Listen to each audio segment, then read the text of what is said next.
Hello दोस्तों, कैसे हैं आप सब? बिल्कुल ठीक, बिल्कुल स्वस्थ और बहुत खुश। आज हम एक नए सब्जेक्ट पे बात करेंगे। वो है छोटी छोटी बातें।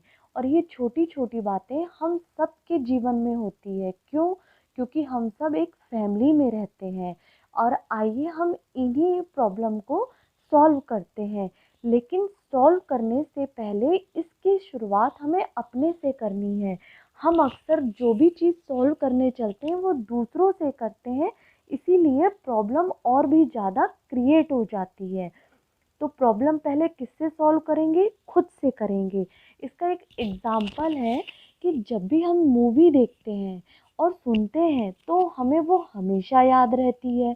क्यों? क्योंकि हमने देखी भी है और सुनी भी है। लेकिन जब हम सिर्फ मूवी को सुनते ही हैं तो हम भूल जाते हैं। क्यों?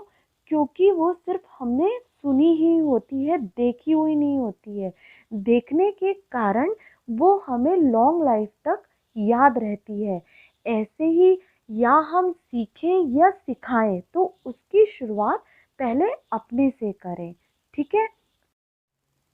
पहला पॉइंट है, जब भी नहाएं तो उसके बाद वाइपर ज़रूर लगाएं।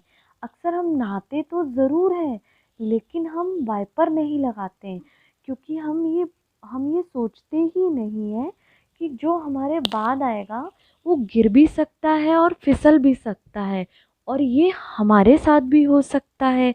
और दूसरी बात ये है कि नमी होने के कारण उसमें जर्म्स और फंगस लग जाते हैं, और जिसके कारण बहुत बीमारियां पैदा हो जाती है पैरों में। तो वाइपर नहाने के बाद ज़रूर लगाएं। सेकंड पॉइंट है, नहाने के बाद टॉवेल की जगह पलंग नहीं, धूप होती है। तो जब भी नहाएं तो अपने टॉवेल को धूप जरूर दिखाएं।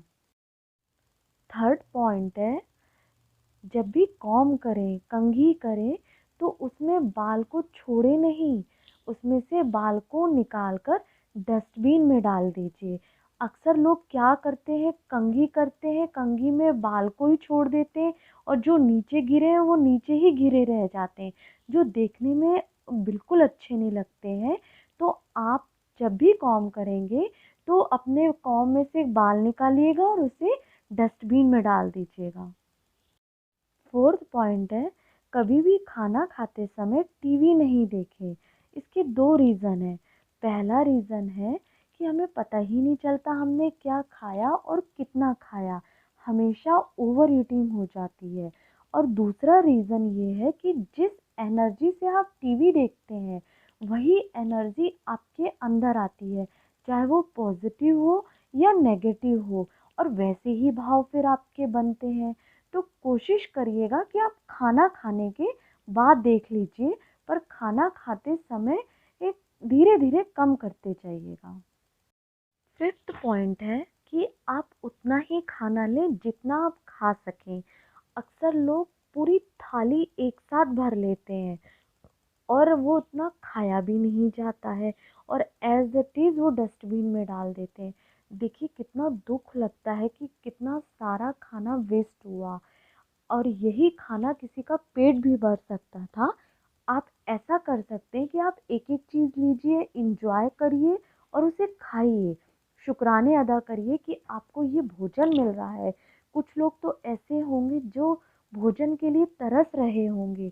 आप जब भोजन की वैल्यू करेंगे ना, तो आप बिल्कुल भोजन को वेस्ट नहीं करेंगे। तो आप कहीं भी जाएं, चाहे आप घर में रहें, बाहर जाएं या शादियों में खाएं, तो आप उतना ही लें जितना आप खा सकें। और सेकंड पॉइंट ये है इसी के साथ कि आप उतना ही पानी लें जितना आप पी सकें। अक्सर लोग ले तो लेते हैं फुल गिलास, लेकिन पीते कितना है? एक घुट, बाकी पानी वेस्ट गया। कितना मतलब एक एक पानी की बहुत कीमती है, बहुत कीमत है। आप राजस्थान में जाके देखिए, लोग एक एक बूंद के लिए तरस रहे होते हैं, और हम पानी को यूं ही वेस्ट कर देते हैं। तो आप जितना यूज़ में आए उतना लीजिए, वरना मना कर दीजिएगा। सिक्स पॉइंट है, अपने सामान जैसे चप्पल, मोबाइल, चार्जर, चाबी, ऐसी छोटी छोटी चीज़ें हैं जिसे आप जहाँ से लेते हैं वहीं रखें। कहीं कहीं रखते हैं, फिर कहीं कहीं ढूंढते हैं। कोशिश करिएगा कि उसकी एक जगह बना लीजिए और फिर वहीं से लीजिएगा और वहीं रख दीजिएगा। 7 पॉइंट है कि हैंड वॉश में अक्सर लोग अ, बचे हुए साबुन को यूज़ करते हैं, लेकिन ऐसा लगता है कि सारे काम इन हाथों से ही होते हैं, तो क्या हम एक नया साबुन यूज़ नहीं कर सकते? कर 8 पॉइंट है कि हमें अपने ब्रश को हर 2 महीने के बाद चेंज कर लेना चाहिए। अक्सर लोग इसे मतलब काफ़ी टाइम तक एक ही ब्रश से करते रहते हैं, चाहे वो ख़राब क्यों ना हो जाए। और जब भी हमें फ़ीवर हो, ज़ुकाम हो, तो इसे तुरंत चेंज कर लेना चाहिए ठीक होते ही। क्यों? क्योंकि उसमें बैक्टीरिया रह जाते हैं, जिसके कारण दाँतों में जम्स पैदा हो जाते हैं। तो कोशिश करिएगा कि जल्दी चेंज कर लीजिए। Thank you. अगर आपको ये वीडियो अच्छा लगे तो आप इसे लाइक करिएगा, सब्सक्राइब करिएगा और अपने दोस्तों के साथ शेयर करिएगा। Thank you so much.